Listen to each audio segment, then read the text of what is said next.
शिवजन्मोत्सव मंडळाच्या अध्यक्षपदी जगन्नाथ काळे यांची निवड करण्यात आली असून नुकतीच खड्डा तालीमच्या सर्व पदाधिकाऱ्यांची बैठक पार पडली आहे। खड्डा तालीम शिवजन्मोत्सवाच्या अध्यक्षपदी जगन्नाथ काळे यांची निवड करण्यात आली आहे। खड्डा तालीम श्री शिवमंदिर येथे झालेल्या बैठकीत शिवजयंतीनिमित्त पदाधिकाऱ्यांच्या निवडी करण्यात आल्या।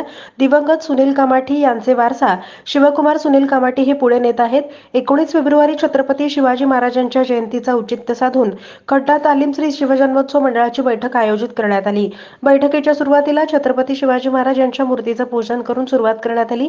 या बैठकीत प्रास्ताविक कृष्णा सुरवसे यांनी केलं। खड्डा तालीम शिवजन्मोत्सव मंडळाच्या वतीनं दरवर्षी शिवजन्मोत्सव मोठ्या उत्साहानं भक्तिमय वातावरणात साजरा करण्यात येतो। यंदाच्या वर्षी तोच जोश तोच आकर्षण असल्याचं मान्यवरांनी सांगितलं।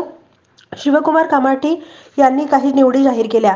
मंडळाचे उत्सव पदाधिकारी पुढील प्रमाणे: कार्याध्यक्ष कृष्णा सुरवसे, आनंद चौगुले, उपाध्यक्ष अंबादास विटकर, विकी जाधव, खजिनदार प्रशांत उमरे, राज मंजुळकर, सचिव दत्ता साळुंके, आकाश चव्हाण, सहसचिव मनोज बनसोडे, विकी पवार, लेजिम प्रमुख प्रवीण वाडेकर, रमेश विटकर, गणेश भोसले, मिरवणूक प्रमुख मनोज चव्हाण, शुभम शिंदे, राकेश कोरे, सोशल मीडिया प्रमुख ऋषिकेश पांढरे, निखिल बिराजदार, सागर पवार, पूजा प्रमुख शुभम माने, रोहित पवार या प्रसंगी खड्डा तालीम महामंडळाचे पदाधिकारी आणि कार्यकर्ते मोठ्या संख्येने उपस्थित होते।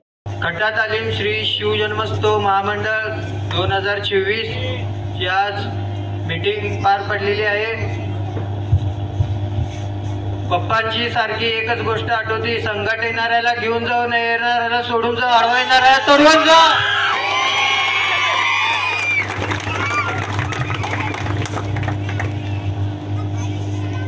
तुमच्या सगळ्यांची साथ असंच राहू दे एवढीच विनंती करतो। अजून आज इथं एक 22 जानेवारीला राम मंदिर उद्घाटन आहे। त्यानिमित्त यावेळेस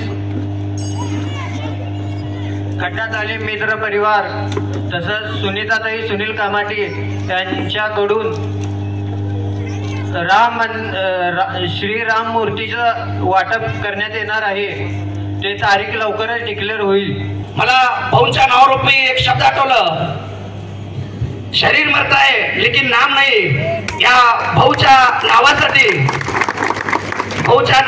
भाऊंच्या प्रेमापोटी आणि भाऊने आपल्याला नेहमीच करत असलेल्या सक्रियपणाच्या मदतीसाठी आज आपण कामाठी परिवाराच्या कुटुंबाच्या मागे अगदी ठामपणे ज्याप्रमाणे भाऊ उभा होते, भाऊंच्या मागे उभा होतो, त्याचप्रमाणे या ठिकाणी उभा राहून आजची शिवभक्तांची गर्दी नक्कीच येणाऱ्या छत्रपती शिवाजी महाराज जन्मोत्सवामध्ये त्याचप्रमाणे भाऊची उणीव न होता अतिशय थाटामाटात ही जयंती 100% साजरी होईल अशी खात्री या ठिकाणची गर्दी बघून मला नक्कीच वाटतं।